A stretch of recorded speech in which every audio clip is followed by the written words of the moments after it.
The first gunshot was the one that killed her husband, but the second, third, and fourth were the ones that left Harriet Anderson with scars that would haunt her for years to come. It was 1878, and the Arizona Territory had taken everything from her beloved Michael, their dreams, and even her once unmarred skin. The stagecoach robbery had been swift and brutal. 3 masked men, the glint of revolvers in the harsh desert sun, and demands for valuables that escalated into violence when Michael tried to protect her. When it was over, Harriet was left with bullet wounds across her left cheek, shoulder, and arm, and a dead husband bleeding into the dust. Now, 2 years later, she stood at the threshold of her small millinery shop in the growing town of Copper Springs, watching as familiar faces passed by with averted gazes. Some nodded politely, others pretended not to see her at all, but Harriet knew what they thought when they glimpsed the jagged lines that traced across her once pretty face. Poor disfigured widow. Such a shame. Best keep your distance from that cursed woman. Harriet adjusted her wide-brimmed bonnet, angling it to better shield the left side of her face from view. The morning sun was already bearing down, promising another scorching day. She had opened the shop early to prepare for the arrival of new hat materials on today's stage. Business was steady enough to keep food on her table and a roof over her head, but loneliness was her constant companion. She was arranging her latest creations in the window display when she heard the commotion. A string of curses, the nervous whinny of horses, and a man's voice calling out commands. Stepping to the doorway, Harriet watched as a team of 6 horses pulled a large freight wagon into town, the driver fighting to keep control as one of the wheel horses reared in apparent panic. Whoa there. Steady now. The man held the reins with skilled hands, his broad shoulders tensed beneath a dusty denim shirt. With a final commanding shout, he brought the team under control, guiding them to a halt before they could crash into the water trough outside the general store. The gathering crowd applauded, and the driver, a tall man with sandy brown hair beneath a well-worn Stetson, tipped his hat with a sheepish grin.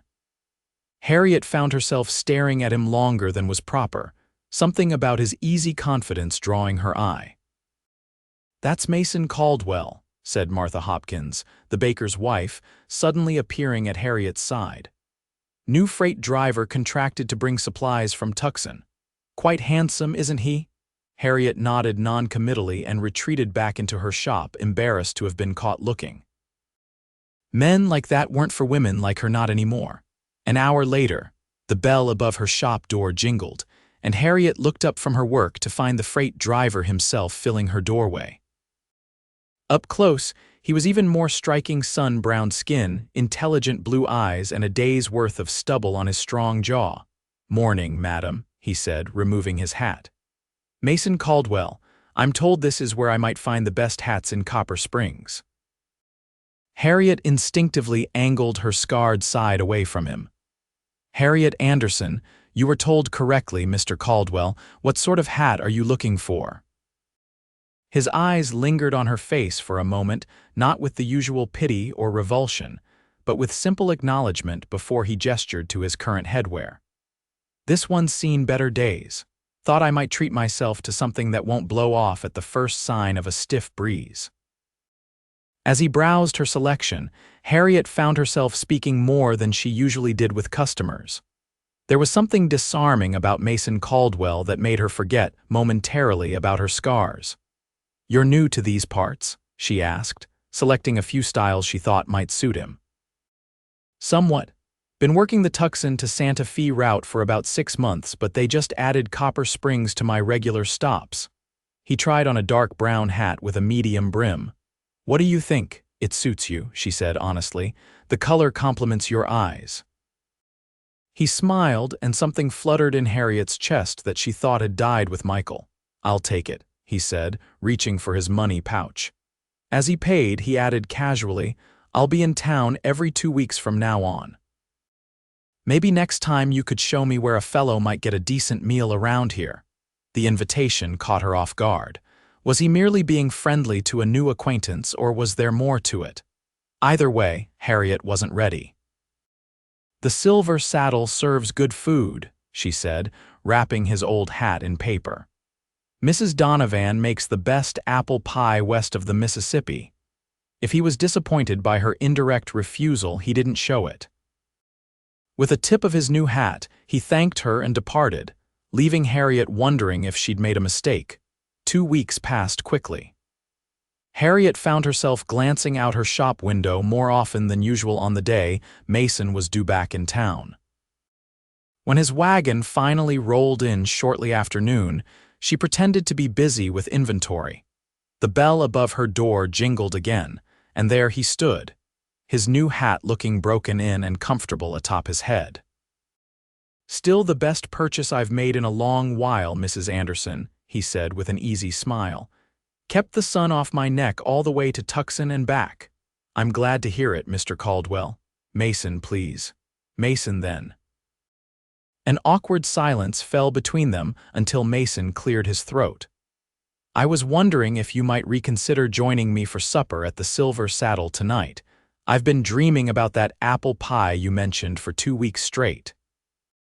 Before Harriet could form a polite refusal, the door opened again, admitting Constance Miller and her daughter Jane. Constance's eyebrows rose at the sight of Mason, and she gave Harriet a knowing look that made her cringe inwardly. "Mrs. Anderson," Constance greeted coolly before turning a much warmer smile toward Mason. "And you must be Mr. Caldwell. I've heard so much about you. My husband says you're the most reliable freight driver this town has seen in years." "Just doing my job, madam," Mason replied politely. Jane, barely 19 and pretty as a picture, batted her eyelashes at Mason. "We're having a small gathering at our home this Saturday evening, Mr. Caldwell. Nothing fancy, just a few friends and neighbors. We'd be delighted if you could attend." "That's mighty kind of you, Miss Miller, but I'll be heading back to Tucson early Saturday." Constance clicked her tongue in disappointment. "What a shame. Perhaps next time you're in town." As they turned their attention to selecting a new hat for Jane, Harriet caught Constance whispering to her daughter, "What would a handsome man like that want with a scarred widow anyway? You'd have a much better chance, dear." Though the words were barely audible, Harriet knew Mason had heard them too by the way his jaw tightened. Embarrassment and shame washed over her, and she busied herself with arranging ribbons to avoid his gaze. After the Millers had made their purchase and left, Mason remained. The silence in the shop was deafening until he finally spoke. "About that supper, Mrs. Anderson?" Harriet looked up, expecting to find pity in his eyes, but saw only warmth and something that looked remarkably like admiration. "Why?" she asked softly. "Why what?" "Why would you want to dine with me?" Mason stepped closer, his voice low and sincere. "Because in the 5 minutes we spoke 2 weeks ago, I found you more interesting than most folks I've known for years. Because you have kind eyes and talented hands that create beautiful things. Because I'd like to know you better if you'd let me." His honesty disarmed her. "People will talk," she warned. "Let them," he replied with a shrug. "I've never much cared for gossip."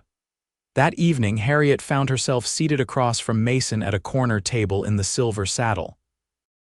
She'd spent an hour deciding what to wear, eventually choosing a high-collared blue dress that complemented her hazel eyes, but also covered most of the scars on her neck and shoulder. Her dark hair was pinned up neatly, with a few curls framing her face, her right side, of course. Conversation came easier than she expected. Mason told her about growing up on a small farm in Missouri, about losing his parents to influenza when he was 16, and about his years working on cattle drives before finding his niche in freight hauling. Harriet shared stories of her childhood in Boston, her journey west with Michael after their wedding, and their dreams of building a life in the Arizona Territory. "How long were you married?" Mason asked gently. 3 years, she replied. "We were on our way back from Tucson when the stagecoach was attacked. Michael had just sold some mining claims. The robbers knew he would be carrying money." Mason nodded, understanding in his eyes, "And that's when?" "Yes," Harriet unconsciously touched her cheek. One bullet caught Michael in the heart. He died instantly, the others. She trailed off, not needing to finish. "I'm sorry for your loss," Mason said. Then, after a moment's hesitation, he added, "But I'm not sorry those bullets didn't take you too." The sincerity in his voice made her throat tighten with emotion. No one had ever expressed it quite that way before, as if her survival was something to be celebrated rather than pitied. As weeks turned into months, Mason's regular visits to Copper Springs became the highlight of Harriet's life. He always made time to see her, bringing small gifts from his travels, a bolt of fine fabric from Tucson, a book of poetry from Santa Fe, wildflowers gathered along the trail. They would dine together at the Silver Saddle, take walks along the creek outside town, or simply sit on the bench outside her shop in the cool of the evening, talking until the stars came out. The town's gossip mill worked overtime. Some speculated that Mason was courting Harriet out of pity. Others suggested more scandalous motives. The Millers and their social circle made little effort to hide their disapproval, often falling silent when Harriet entered a store or whispering behind their hands as she passed. One afternoon in late summer, Harriet was closing her shop when she overheard two women talking just outside her window. "I simply don't understand what Mason Caldwell sees in her," said a voice she recognized as Constance Miller's. "With that dreadful scarring, she looks like she tangled with a mountain lion and lost." "Perhaps he's after her property," replied her companion. "That shop of hers must turn a tidy profit, and she owns that little house outright. Well, Jane is absolutely heartbroken. She had set her cap for him the moment he arrived in town. Such a waste. Can you imagine having to look at those scars across the breakfast table every morning? I would rather die an old maid." Their laughter cut through Harriet like a knife.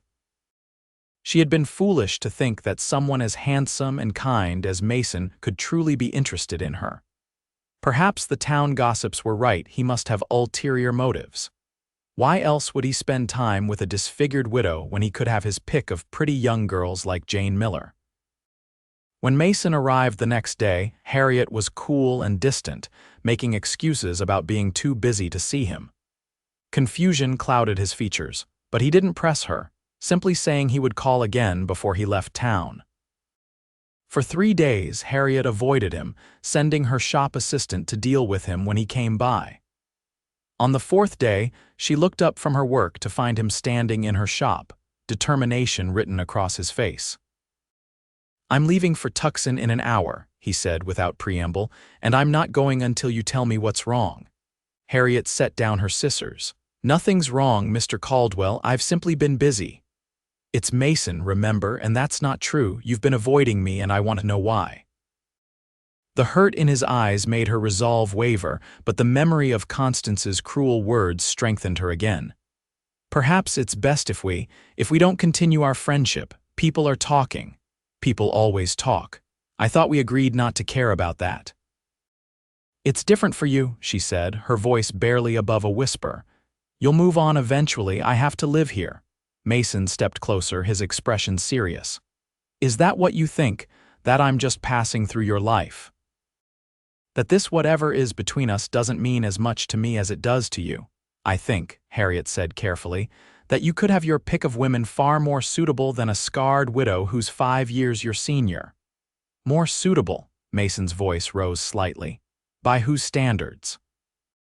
"Constance Miller's, the town gossips. Because by my standards, Harriet Anderson, you're the most suitable woman I've ever met." Tears threatened, but Harriet held them back. "You don't have to say these things out of kindness, Mason. I overheard them talking about us, about my scars. They wondered how you could bear to look at me across a breakfast table every day." Mason's expression darkened with anger, then softened to tenderness. "May I show you something?" he asked quietly. When Harriet nodded, he unbuttoned his shirt partway and pulled it aside to reveal a mass of puckered scar tissue across his right shoulder and chest. "A patchy raid 6 years ago," he explained.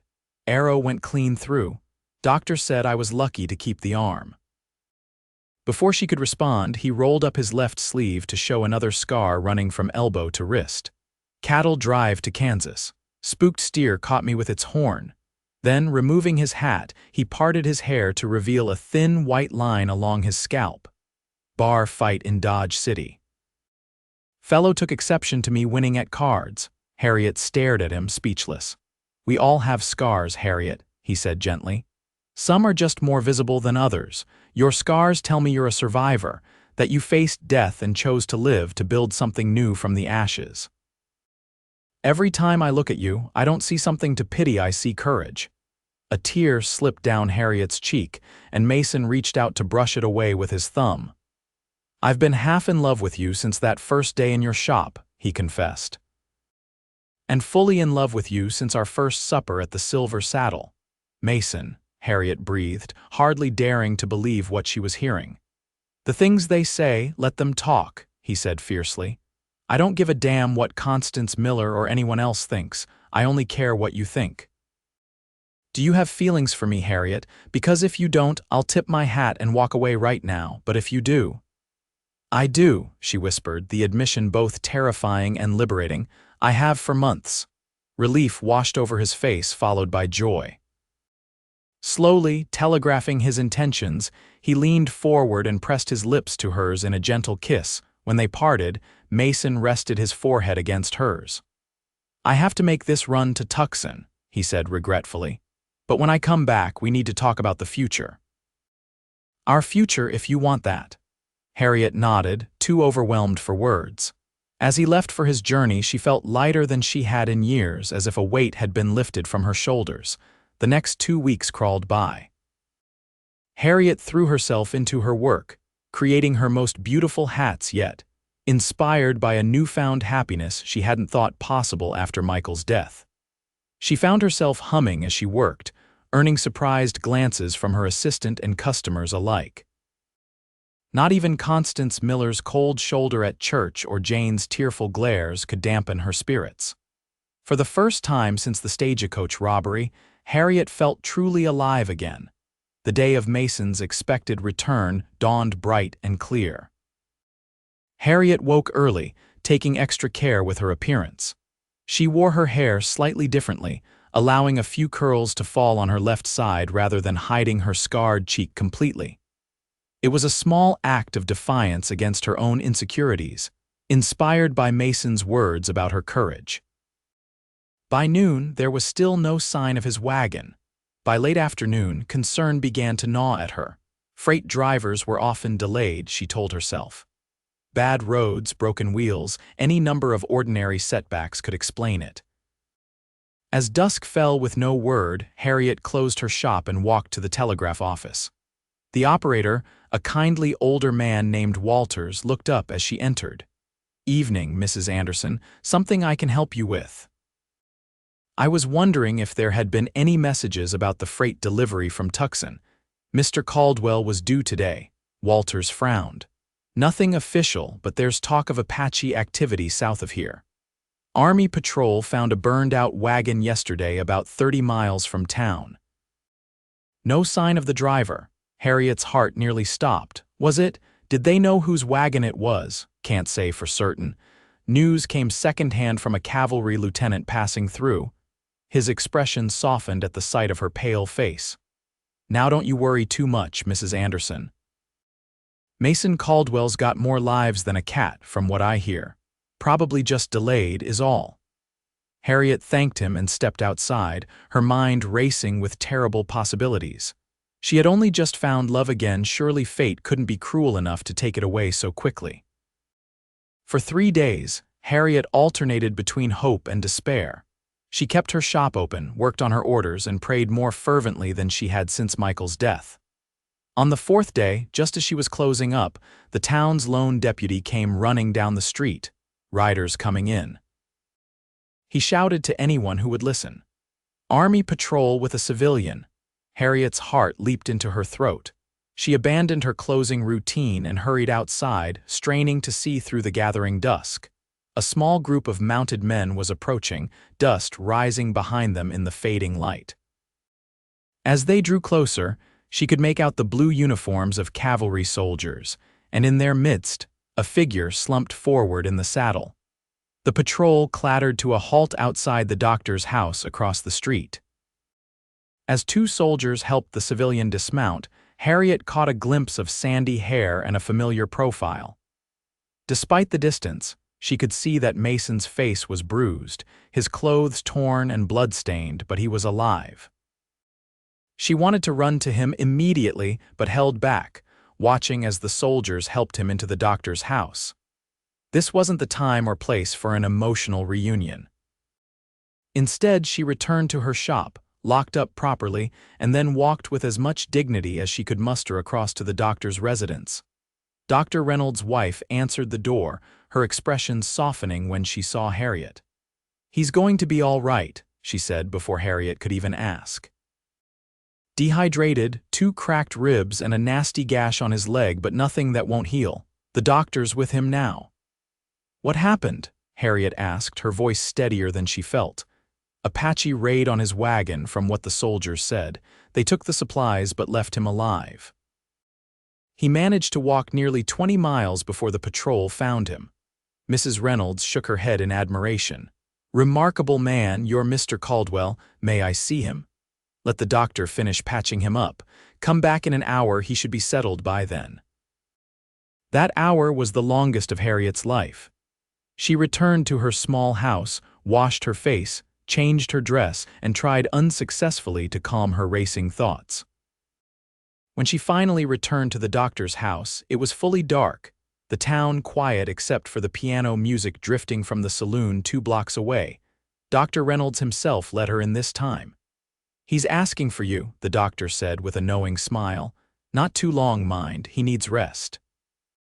Mason was propped up on pillows in the small guest room the doctor kept for patients who needed monitoring overnight. His face lit up when Harriet entered, despite the dark bruise along his jaw and the cut above his eyebrow.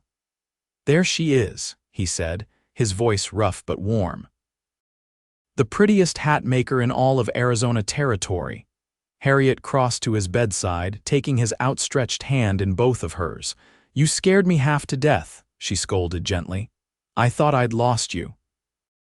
"It'll take more than a few Apache warriors to keep me from coming back to you," Mason replied, squeezing her hand. "Though I must say, walking through the desert with a knife wound in my leg wasn't how I planned to spend my week." "Mrs. Reynolds said you walked 20 miles, Mason nodded. "Might have been more. Lost track after a while. All I could think about was getting back to you, making good on our conversation before I left." Harriet's throat tightened with emotion. "And what conversation was that? The one about our future?" With visible effort, Mason shifted to sit up straighter. "I had it all planned out, you know.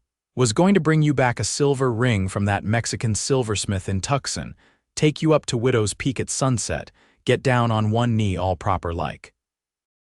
"Mason," Harriet breathed, hardly daring to believe what she was hearing. "Well, I lost the ring when they took the wagon, and I'm in no shape for kneeling at the moment," he continued with a rueful smile.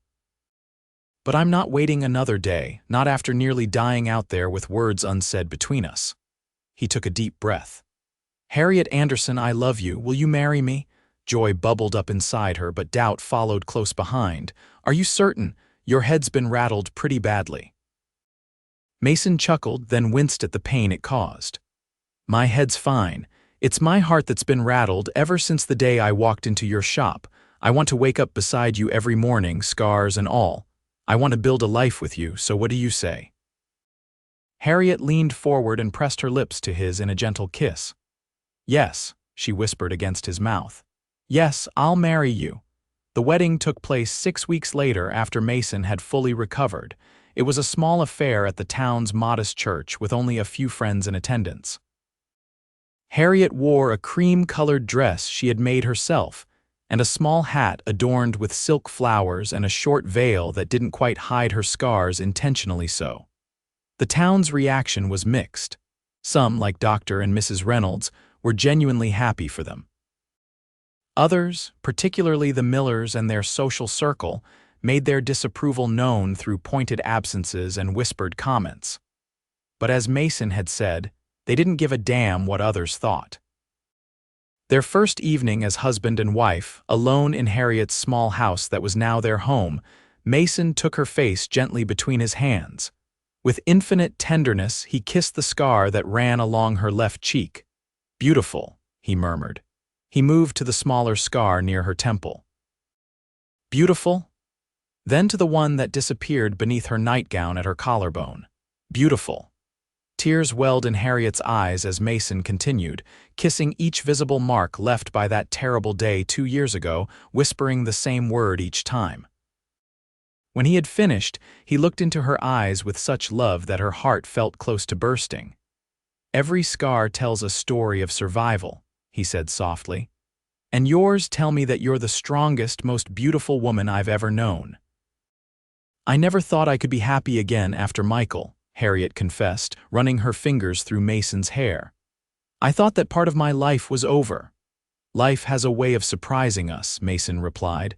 "When I took that freight job, I was just looking for steady work. Never imagined I'd find the love of my life in a hat shop in Copper Springs." In the years that followed, the whispers gradually faded as the town grew accustomed to the couple's happiness. Mason eventually bought his own freight business, expanding to 3 wagons that serviced towns throughout the territory. Harriet's millinery thrived, her designs becoming sought after by ladies as far away as Tucson and Phoenix. 2 years into their marriage, they welcomed a daughter they named Elizabeth, followed 2 years later by a son, William. Their home, expanded from Harriet's original small house, rang with laughter and love. On their 5th wedding anniversary, Mason took Harriet up to Widow's Peak, the scenic overlook above town that he had originally planned for his proposal.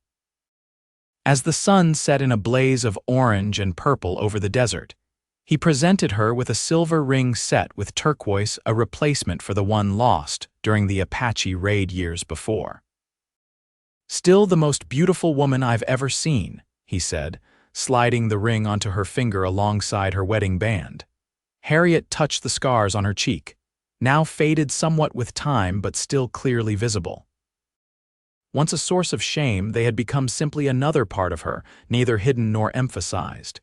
"You taught me to see myself differently," she said, "to find strength where I only saw weakness." "You always had that strength," Mason replied, pulling her close against the cooling evening air. "I just helped you remember it was there." As they made their way back down the trail in the gathering dusk, arm in arm, Harriet reflected on the journey that had brought her to this moment. From the depths of grief and isolation to the fullness of love and family, from hiding her scars in shame to wearing them as badges of survival. The stagecoach robbery had taken much from her, but life had given back even more: a loving husband who saw beauty where others saw only damage, children who traced her scars with curious, accepting fingers, and the knowledge that happiness could be found again, even after the darkest of days. In the wild, untamed landscape of the Arizona Territory, Harriet had finally found her place, her peace, and a love that saw beyond the surface to the heart beneath. And in the end, that was worth every scar.